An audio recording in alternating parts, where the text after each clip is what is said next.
여러분 안녕하세요. 약이 되는 말, 독이 되는 말 박명희입니다. 식구들이나 친구들 또 성도들끼리 모여서 이야기를 나눌 때 대화의 첫 서두를 누가 어떻게 꺼내는가가 참으로 중요한데요. 생각 없이 마구 마음이 가는 대로 입이 가는 대로 짓거린 부정적인 말들이 사람을 살리기도 하고 죽이기도 하죠. 오늘은 첫 마디 말의 영향을 살펴보겠습니다. 아빠가 탄 자전거에 붙어있는 어린이용 작은 자전거는 참으로 신기한데요. 아빠 호흡에 맞춰 함께 자전거를 타야 하기 때문이죠. 이때 4살 된 아들이 바퀴를 돌리지 않고 그냥 아버지의 힘에 끌려가고 있었습니다. 성격이 급하고 고집이 센 아버지가 이렇게 말했습니다. 야, 너 왜 그러고 있어? 자식, 어서 페달을 밟으라고. 싫어. 힘들어서 싫어. 그럼 내려. 너랑 힘들어서 탈 수가 없어. 그러게 이런 자전거를 처음부터 빌리지 말자고 했잖아. 내 엄마가 문제야. 내가 이런 일을 할 수 없을 걸 알고 있었어. 언제나 내 엄마 고집으로 기분이 상한다고. 아들은 그만 엥엥 울고 말았죠.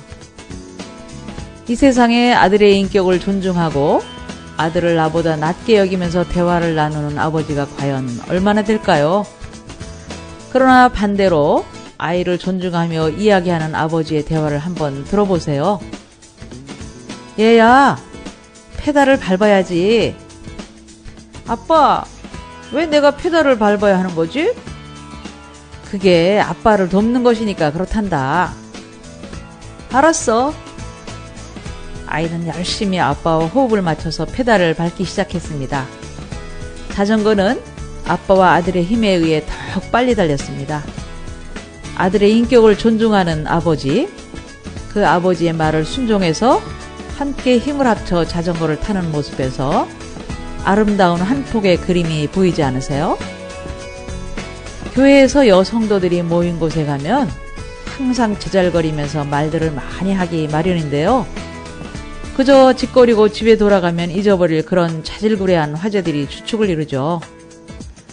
그러나 생각 없이 마구 입술이 움직이는 대로 내뱉는 말들이 교회의 성장에 큰 영향을 미칠 뿐만 아니라 개인의 생활과 정신건강, 나아가서는 신앙생활에 큰 영향을 미치고 있죠.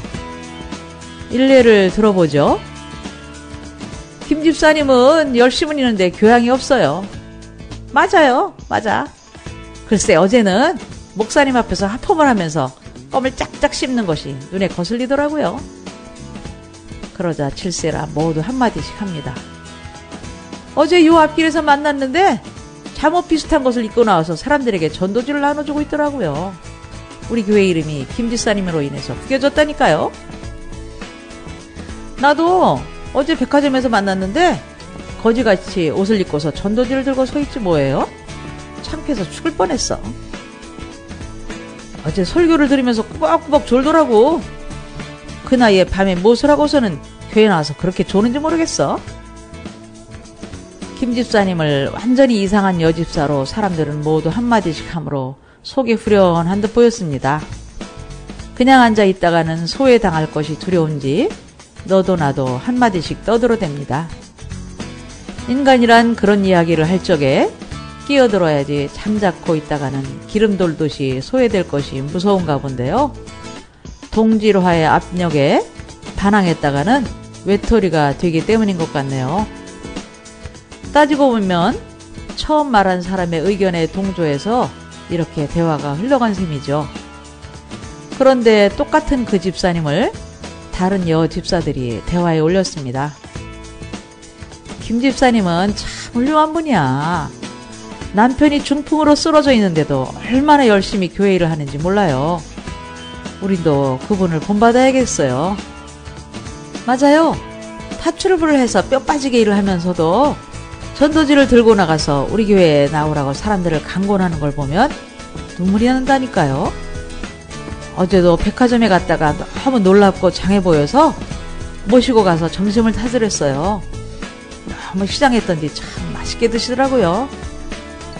맞아요. 입은 옷이 남루하지만 따뜻하게 우리 교회에 나오라고 전도하는 걸 보면서 제 자신이 부끄러웠어요. 그 집사님 생일이 다음 월요일인데 우리 돈을 모아서 옷이나 한 벌 선물합시다. 좋은 생각이에요.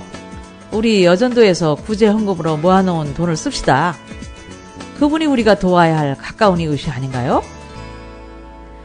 그 집 딸이 초등학교에 다니는데 우리 아이가 입던 옷을 가져다 줘도 될까요? 그렇게 어려운 가운데 사는 걸 몰랐네. 네. 이렇게 대화란 같은 사람을 놓고도 시선이 완전히 양극을 달릴 수가 있는 거죠. 그러니 화제를 제일 처음 꺼내는 사람이 어떤 시선으로 사물을 보는가가 참으로 중요하네요. 사람들이란 첫 의견을 따라 모두 동조하기 때문이죠. 특히 목사님의 설교를 놓고 성도들 간의 대화를 할 적에 부정적인 시선으로 말하면 모두의 영혼이 죽게 마련인데 이건 가정에서 특히 식탁에서 자녀들과 앉아 나누는 대화에서도 극치를 이루죠. 매사에 부정적이고 비판적이며 날마다 사람들을 헐뜯기를 좋아하는 아버지가 식탁에서 이렇게 입을 열었습니다. 오늘 목사님 설교가 그게 뭐야? 은혜가 없더라니까. 그러자 아내가 맞장구를 쳤습니다. 어머머, 당신도 그렇게 생각했어요? 나도 그랬는데. 초등학교에 다니는 두 아들이 이런 부모의 대화에 끼어들었습니다. 그럼 우리 근처 교회로 옮겨요. 그런 설교를 들으러 왜 1시간씩 소비하면서 거기까지 가요? 아버지는 목사님 설교가 싫다고 1년에 한 번씩 이 교회 저 교회로 옮겨 다니는데 차라리 우리 식구들 교회 가지 말고 놀러 가요. 야외로 나가서 외식도 하고 구경도 하고. 그 시간 바로 옆집 식탁에서는 이런 대화가 오갔습니다. 여보, 오늘 목사님 설교 정말 은혜스러웠죠? 나는 얼마나 눈물이 나는지 참느라고 혼났어요. 맞아요, 맞아. 내 옆에 앉은 청년은 아예 수건을 눈에 대고 엉엉 울더라고요. 그러자 두 아들이 이구동성으로 말했습니다. 그렇게 우리 목사님 설교가 좋았어요? 그럼 다음 주일에는 저희들도 대회에 들어가야겠어요. 주일학교 시작 전에 보는 일부 예배에 가면 되잖아요. 이런 가정의 식탁에서는 감사와 기쁨이 넘치고 다음 주일을 기다리면서 온 식구가 한 몸이 되겠죠. 가까이 하는 친구가 부정적, 비판적이고 우울 증세를 보이는 사람이면 이슬비에 옷이 젖듯이 서서히 물들게 됩니다. 자꾸 그런 대화에 끼다 보면 자신도 모르게 그런 분위기에 빠져들기 때문이죠. 그래서 우리들은 부정적인 말을 하고 싶을 때는 잠깐 멈춰서서 기도를 한 뒤에 입을 열었으면 하네요. 부정적인 말은 사탄이 가장 즐겨 쓰는 방법이기 때문이죠. 오늘도 말씀 한 절 보겠습니다. 노를 품는 자와 사귀지 말며 울분한 자와 동행하지 말지니 그의 행위를 본받아 내 영혼을 올무에 빠뜨릴까 두려움이니라. 여러분, 안녕히 계세요.